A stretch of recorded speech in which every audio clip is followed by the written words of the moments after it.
하나님의 말씀을 보겠습니다. 신약 성경입니다. 요한복음 말씀입니다. 요한복음 1장입니다. 신약 성경 요한복음 1장입니다. 12절과 13절 말씀을 보겠습니다. 요한복음 1장 12절과 13절입니다. 기록된 말씀을 같은 목소리로 읽으실 때 하나님의 음성을 듣는 복 있는 시간 되시기를 바랍니다. 읽겠습니다. 영접하는 자, 곧 그 이름을 믿는 자들에게는 하나님의 자녀가 되는 권세를 주셨으니 이는 혈통으로나 육적으로나 사람의 뜻으로 나지 아니하고 오직 하나님께로부터 난 자들이니라. 아멘. 함께 예배하는 모든 분들 가운데 이 말씀의 축복이 함께 하시기를 주님의 이름으로 축원합니다. 읽은 말씀에 의지해서 자녀의 구원, 부모의 책임인가라는 제목으로 하나님의 말씀을 전하겠습니다. 요즘 자녀들은 부모들의 눈치를 보지 않습니다. 자신들의 생각을 거리낌 없이 드러내는 것을 보게 되어집니다. 그런 와중에 부모들의 마음에 대못을 박는 바로 말도 서슴지 않습니다. 특별히 예수를 믿는 부모들에게 자녀들의 이 말이 바로 대못을 박지요. 어떤 말입니까? 이제 교회 그만 다닌다는 말이지요. 왜 그만 다니고 싶어? 그랬더니 자기는 예수 안 믿는다는 것입니다. 하나님이 도무지 믿어지지 않는다는 것입니다. 그 순간 부모는 마른 하늘에 날벼락을 맞은 듯한 큰 충격을 받게 되어집니다. 그리고 자신을 돌아보게 되지요. 그리고는 깊은 자괴감에 빠집니다. 내가 교회 목사인데, 장로인데, 권사인데, 집사인데 자녀 하나 예수 못 믿게 하다니, 자기 자신의 신앙의 초라함에 바로 큰 자괴감을 느낍니다. 그러나 자녀들이 이 말을 할 때에 우리가 해야 될 아주 중요한 질문이 있습니다. 여러분이 내 자녀 하나 예수 믿게 못하다니 이런 자괴감에 빠졌을 때에 저와 여러분이 던져야 될 아주 중요한 신앙적 질문이 있습니다. 그것은 부모가 자녀를 예수 믿게 할 수 있는가? 이 질문입니다. 자녀의 구원은 부모의 책임인가? 바로 이 질문을 저와 여러분이 반드시 해보아야 된다는 것입니다. 그리고 우리는 이 질문에 대한 성경적 대답을 가져셔야만 합니다. 부모가 만약에 이 질문에 대한 성경적 대답을 갖지 못하고 살아갈 때 부모로서 큰 책임감에 빠져 그 책임감은 우리를 죄책감으로 끌고 갈 것이고 우리는 정죄감 가운데 빠지는 삶을 살아갈 수밖에 없게 된다고 하는 것입니다. 그러므로 부모가 자녀를 예수 믿게 할 수 있는가? 자녀의 구원은 부모의 책임인가? 이 질문에 대한 성경의 대답을 저와 여러분이 반드시 알고 있으셔야 됩니다. 성경은 뭐라고 대답합니까? 오늘 우리가 읽었던 요한복음 1장 12절에서 13절 말씀을 좀 보겠습니다. 영접하는 자, 곧 그 이름을 믿는 자들에게는 하나님의 자녀가 되는 권세를 주셨으니 이는 혈통으로나 육적으로나 사람의 뜻으로 나지 아니하고 오직 하나님께로부터 난 자들이니라 라고 말씀합니다. 하나님의 자녀가 되는 것, 곧 구원받는 것은 부모의 신앙이나 부모의 가르침이나 부모의 소원이나 부모의 간절함이나 부모의 노력으로 될 수 없다는 것입니다. 오직 하나님만이 하시는 일이라고 그렇게 성경은 말씀하고 있습니다.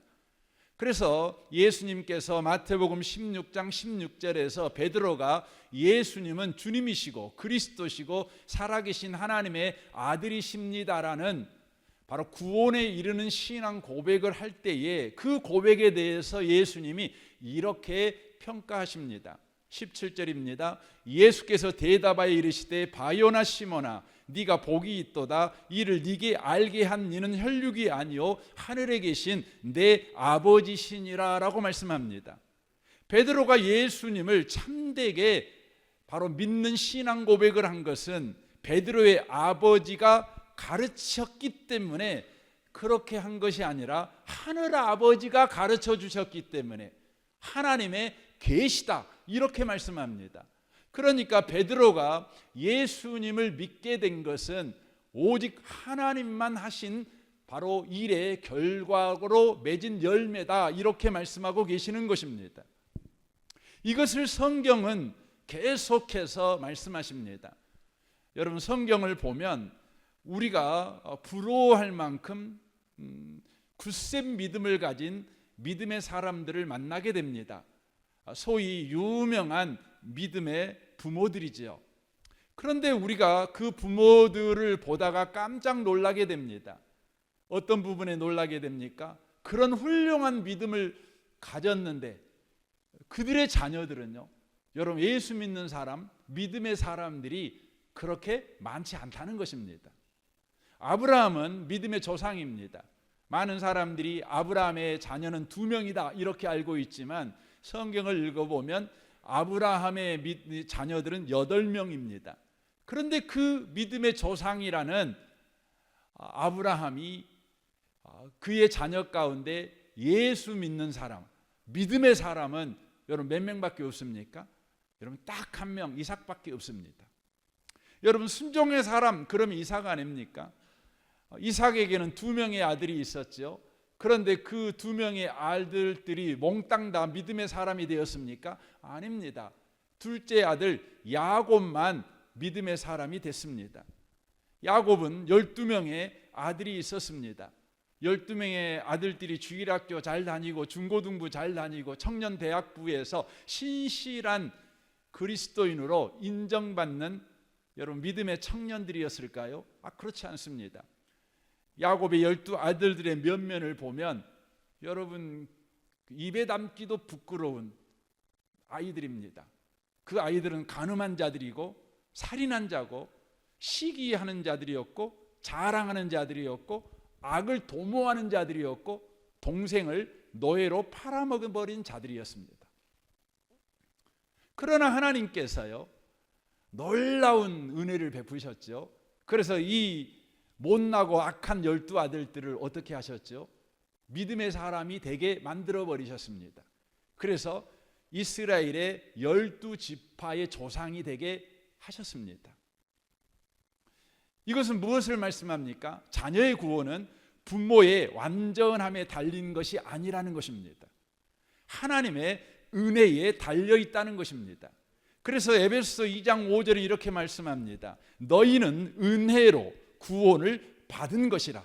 너희는 은혜로 구원을 받은 것이라 라고 말씀합니다. 과연 구원은 부모의 신앙이 자녀의 구원을 낳지 못합니다.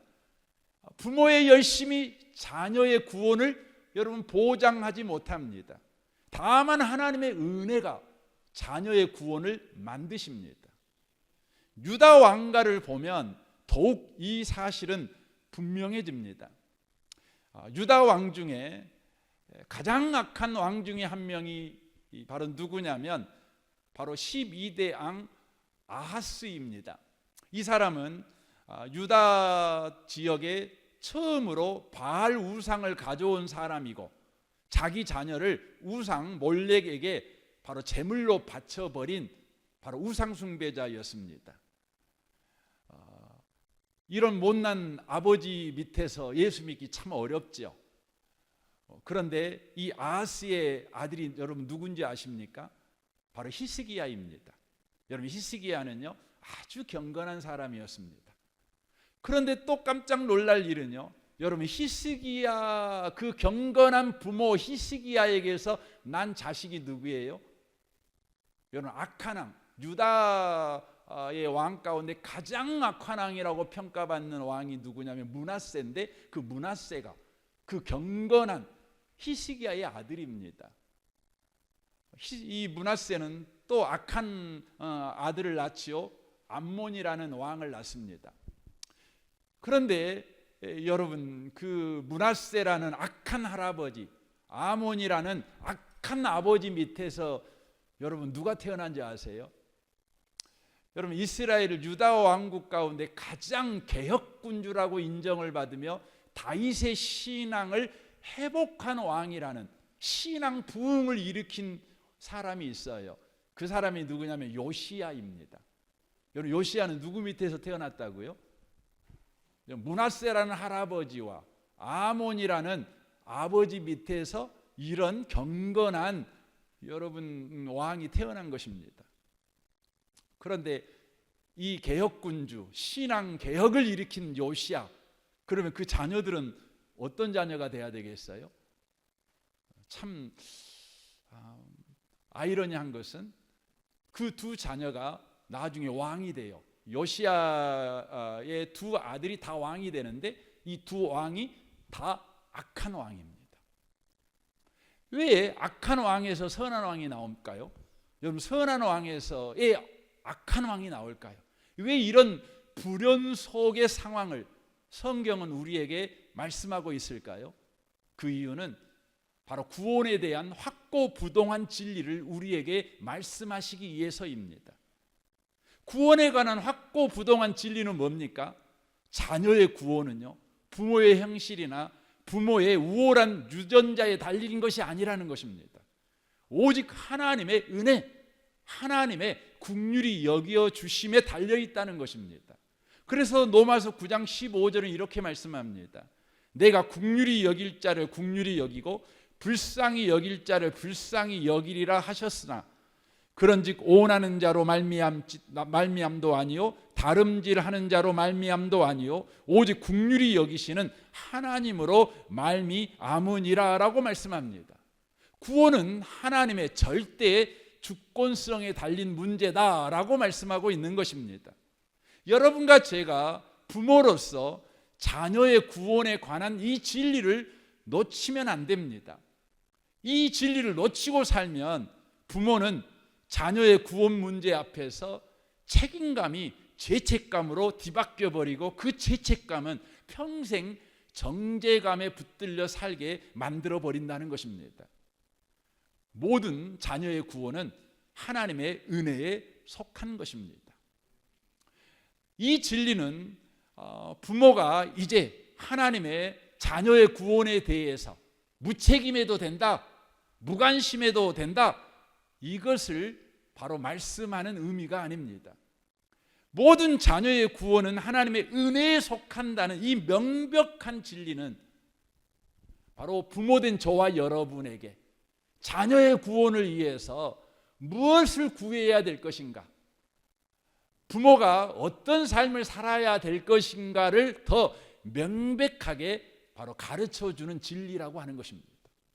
그러니까 자녀의 구원은 하나님의 은혜에 속한 까닭에 더 적극적으로 하나님의 은혜를 구하고 하나님의 은혜를 인정하는 부모의 역할을 바로 부모는 해야 된다는 것이에요.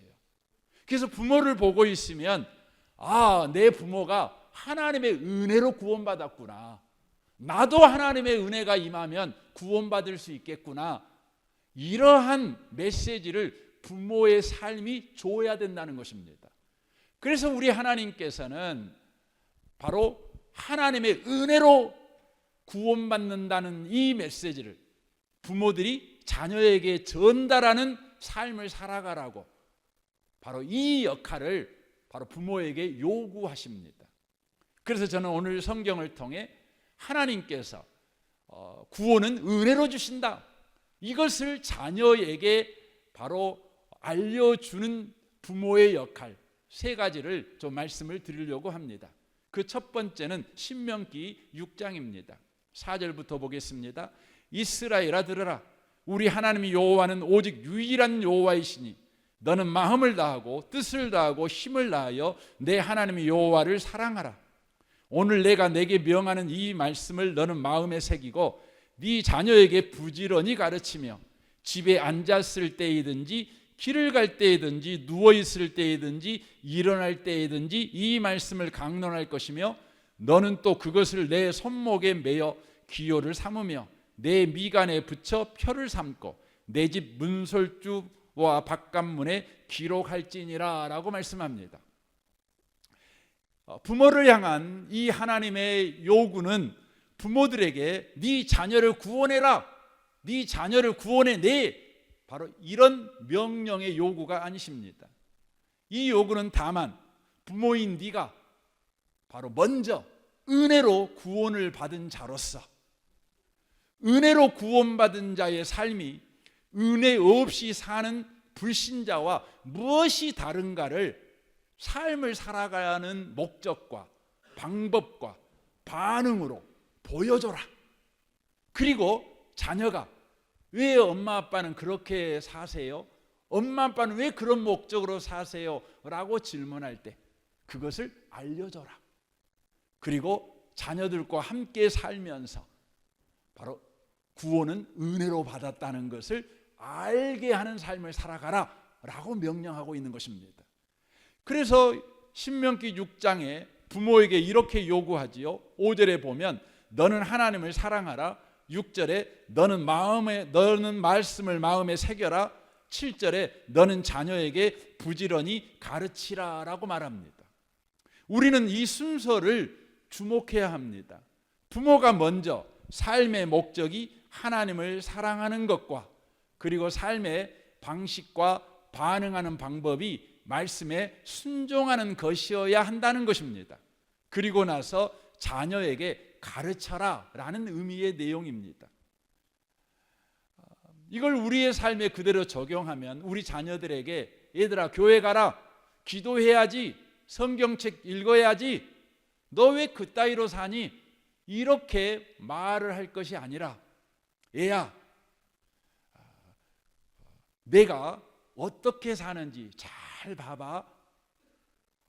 은혜로 구원받은 내가 어떻게 사는지 한번 잘 봐봐. 내가 가정에서 어떻게 사는지, 직장 생활은 내가 어떻게 하는지, 너의 엄마를 내가 어떻게 대하는지, 너의 아빠를 내가 어떻게 대하는지, 옆집 아줌마를 어떻게 대하는지, 암에 걸렸을 때 내가 어떻게 사는지, 내가 직장에서 위기를 만났을 때 어떻게 사는지, 은혜를 받은 사람은 어떻게 사는지 한번 잘 봐봐. 잘 봐봐. 그러는 겁니다. 그렇게 살아는 것입니다. 그리고 나서 자녀에게 말하는 것이죠. 너도 이렇게 살았으면 좋겠다. 너도 은혜 받은 자 같이 그렇게 살았으면 좋겠다. 이게 은혜로 구원받았다는 부모에게 자녀의 구원도 은혜로 받아. 이것을 자녀에게 가르치는 바로 부모의 역할이라는 것입니다. 두 번째입니다. 고린도전서 3장 6절입니다. 나는 심었고 아볼로는 물을 주었을 때 오직 하나님께서 자라나게 하셨나니 그런즉 심는 이나 물 주는 이는 아무것도 아니로되 오직 자라게 하시는 이는 하나님뿐이니라 라고 말씀합니다. 이 말씀에서 부모의 역할은 뭡니까? 그것입니다. 하나님의 구원의 때가 있음을 믿고 인내로서 말씀의 씨앗을 심는 것과 기도의 눈물을 뿌리는 것을 해라. 이게 부모의 역할이라는 것이죠. 하나님이 우리 자녀를 구원해 주실 때가 있다는 것을 우리가 믿는 것이지요. 하나님이 은혜로 내 자식을 구원할 때가 분명히 온다. 이것을 믿는다면 부모는 무엇을 해야 되는가? 말씀의 씨를 뿌리고 기도의 눈물을 뿌리는 삶을 살아가라는 요구입니다. 하나님의 구원의 때가 우리가 원하는 지금 당장이 아닐 때가 있지요. 그러므로 추수를 기다리는 농부처럼 낙심하지 말고 바로 때를 얻든지 못 얻든지 말씀의 씨앗을 뿌리고 바로 기도의 눈물을 바로 뿌리는 삶을 계속해서 살아가라는 것입니다. 갈라디아서 6장 9절에서는 기다리는 것과 거두는 것의 상관관계를 이렇게 말씀하십니다. 우리가 선을 행하되 낙심하지 말지니 포기하지 아니하면 때가 이름에 거두리라 라고 말씀합니다. 부모는 자녀의 구원을 빠르게 보기를 원합니다. 그래서 부모는 급한 마음으로 우리 방식의 열심을 내지요. 그러나 자녀의 구원은 부모의 열심과 노력의 강도에 따라 좌우되는 것이 아니라는 것이지요. 하나님께서 정하신 때에 일어날 은혜의 사건이라는 것입니다.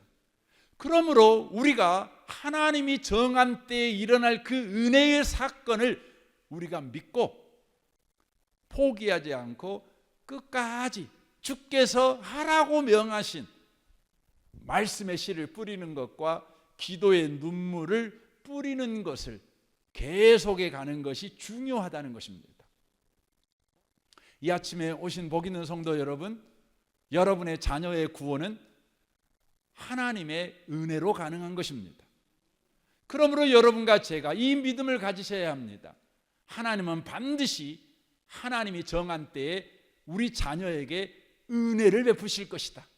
하나님의 은혜의 사건이 반드시 내 자녀에게 일어날 것이다. 그러므로 부모인 나는 하나님의 명하신 역할을 쫓아 말씀을 뿌리는 것과 기도하는 것을 중단치 않아야 된다는 것이죠. 저는 이곳에 계신 여러분들을 축복합니다. 낙심하지 말고 포기하지 말고 계속해 가시기를 주님의 이름으로 축복합니다. 세 번째입니다. 누가복음 23장 28절입니다. 예루살렘의 딸들아 나를 위하여 울지 말고 너희와 너희 자녀를 위하여 울라라고 말씀하십니다. 주님의 요구는 자녀를 위해서 울라라고 요구하고 있습니다.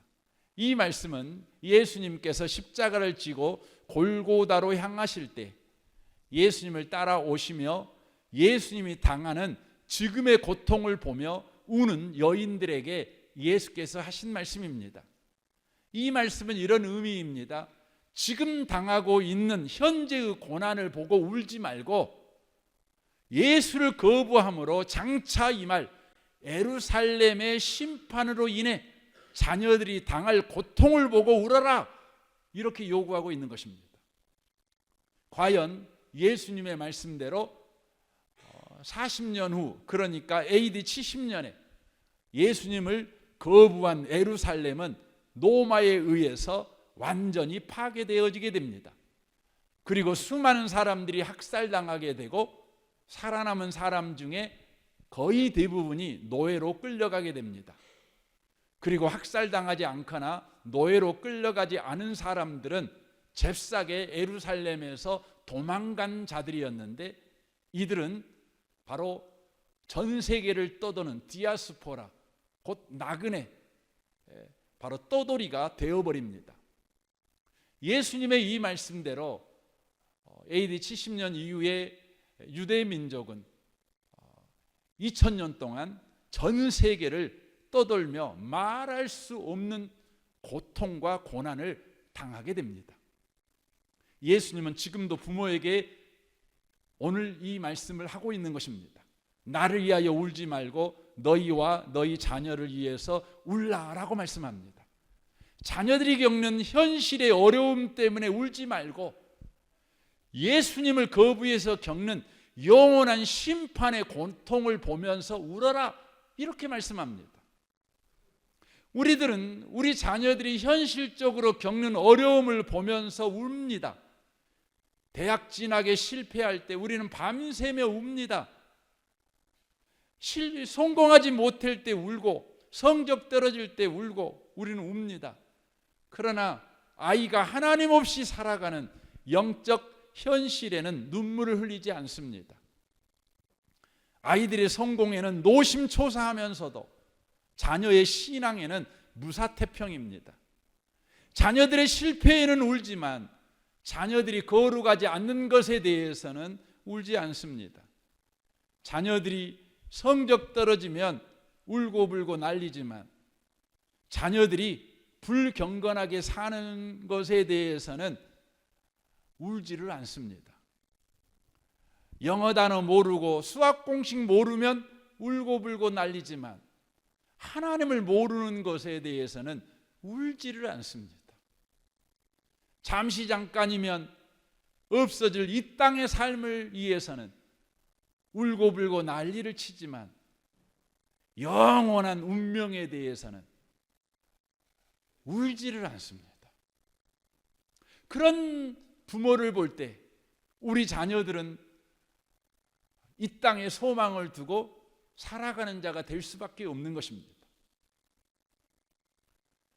내 실패와 내 성공에 울고불고 그것에 감정의 기복을 보이는 부모님의 모습을 볼 때 우리 자녀들은 하나님에 대한 목마름이 안 생깁니다. 예수에 대한 입맛이 없어지게 됩니다. 우리는 우리 자녀의 거룩과 경건을 위해서, 영적 삶을 위해서 우리가 울어야 됩니다. 이것은 하나님이 우리에게 요구하시는 부모의 역할입니다.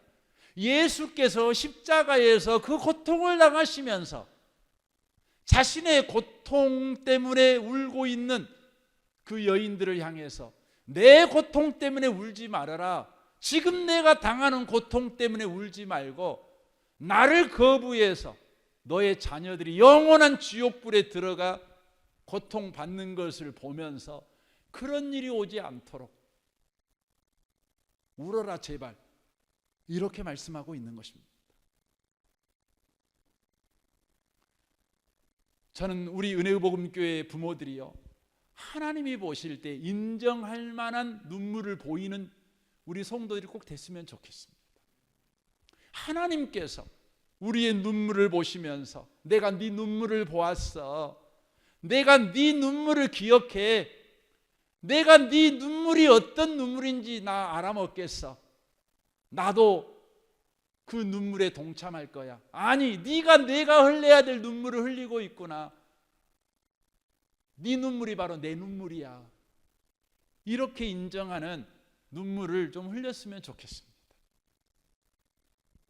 안 믿는 사람들이나 우는 눈물, 그래서 우리가 울고 있는 걸 보면 안 믿는 사람인지 믿는 사람인지, 은혜 받은 사람인지 은혜 없이도 인생을 사는 사람인지, 하나님의 능력으로 사는 사람인지 자기 실력으로 살고 있는 사람인지 통 구별이 안 가는, 그렇게 우는 자가 되지 않았으면 좋겠습니다. 주님이 인정하는 눈물을 흘린 자에게 주님은 이런 말씀을 하시지요. 이사야 38장 5절입니다. 내가 네 기도를 들었고 내 눈물을 보았노라. 오늘 여러분의 귀에 주님의 이 음성이 들렸으면 좋겠습니다. 네 눈물을 내가 보았다. 시편 126편 1절에서 이런 놀라운 고백을 하지요. 우리의 자녀들이 이 고백을 꼭 하는 날이 올기를 기대합니다. 아니, 꼭 와야만 합니다. 1절을 보겠습니다. 여호와께서 시온의 포로를 돌려보내실 때 우리는 꿈꾸는 것 같았도다. 우리 부모님들의 소원이기도 하지요. 여호와께서 우리를 위하여 큰 일을 행하셨으니 우리는 기쁘도다. 눈물을 흘리며 씨를 뿌리는 자는 기쁨으로 거두리로다. 울며 씨를 뿌리러 나가는 자는 반드시 기쁨으로 그 곡식단을 가지고 돌아오리라. 우리 부모님들의 고백이고 우리 자녀들의 고백, 시편 126편이 되는 날이 꼭 올 줄 믿습니다. 여러분의 가정에 이 날이 꼭 왔으면 좋겠습니다. 그래서 여러분, 이번 한 주간 동안 저는 특별하게 시편 126편을 붙잡고요, 여러분이 기도하셨으면 좋겠어요. 시편 126편을 여러분 집에 써놓고 함께 고백하고 함께 이 날이 오기를 여러분 소원하셨으면 좋겠습니다. 결론적으로 말씀을 드리기로 원합니다. 자녀의 구원은 하나님의 주권입니다. 하나님의 은혜입니다. 자녀의 구원은 오직 하나님만 하실 수 있으십니다. 부모는 무슨 역할을 하는 것입니까? 하나님이 다 하시니 자녀의 구원에 대해서 남몰라라 하고 살아야 되는 겁니까? 아닙니다. 우리 주님은 말씀합니다. 하나님이 은혜로만 자녀를 구원할 수 있다는 그것을 불신자인 네 자녀 앞에서 보이는 인생을 살아라. 이게 부모의 역할이다. 구원은 오직 은혜로 주어진다. 이것을 보여라. 그리고 먼저 은혜로 구원받은 네가 은혜로 구원받은 자의 삶이 어떤 삶인지, 은혜 없이 살아가는 불신자와 뭐가 다른지 이것을 뚜렷하게 보여주는 삶을 살아가라 라고 말씀하십니다. 또한 하나님께서 은혜 베풀어 네 자녀를 구원할 때가 있다는 것을 믿고 낙심치 말고 때를 얻든지 못 얻든지 말씀의 씨앗을 뿌리고 기도의 눈물을 뿌려라 라고 말씀하십니다. 더 나아가서 현실의 문제 때문에 울지 말고 영원한 운명을 보고 울어라. 이 땅의 문제 때문에 울지 말고 영원히 살아야 될 바로 영원한 삶을 보면서 자녀를 위해서 울어라. 주님이 요구하십니다. 오늘 이 말씀이 여러분의 귀에 들리시기를 바랍니다. 여러분의 삶이 성경이 요구하는 바로 부모의 삶, 오직 구원은 은혜로 받는다. 이것을 여러분 자녀 앞에서 보이는 삶을 살아내시는 모든 분들이 다 되시기를 주님의 이름으로 축원합니다. 아멘. 우리 시간 같이 기도하기를 원합니다. 오늘 말씀을 생각하며 여러분과 제가 무엇을 주께 구해야 될 것인지 아마 아셨을 것 같습니다.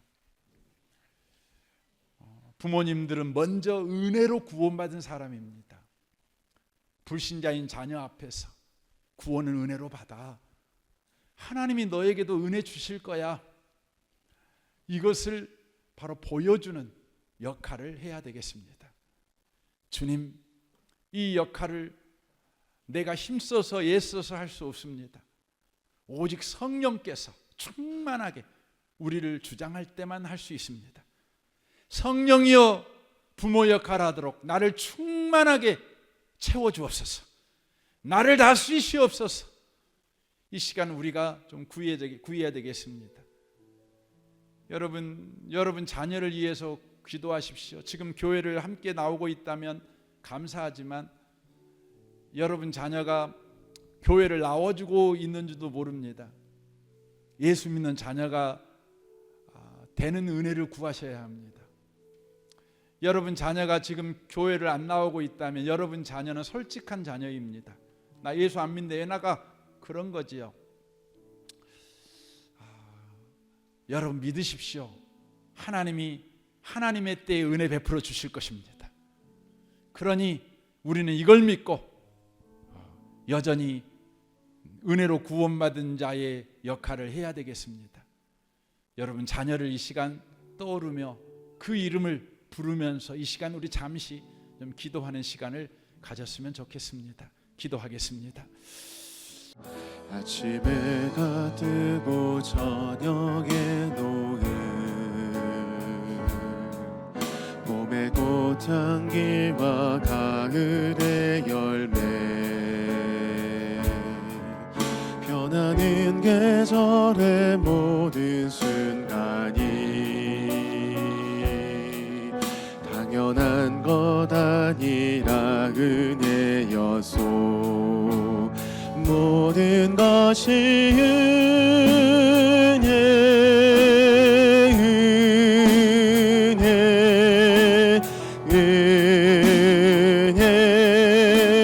한없는 은혜. 내 삶에 당연한 건 하나도 없었던 것을 모든 것이 은혜여소. 내가 누려왔던 모든 것들이, 내가 지나왔던 모든 시간이, 내가 걸어왔던 모든 순간이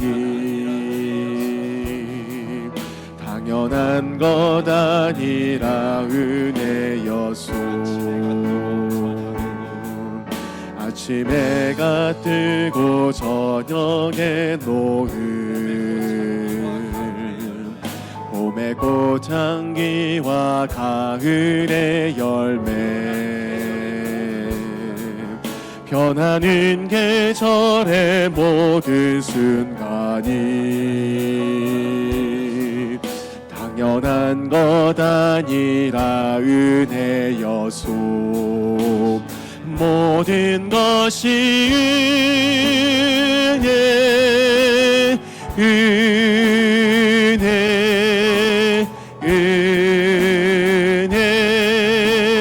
한없는 은혜 내 삶에 당연한 건 하나도 없었던 것을 모든 것이 은혜여소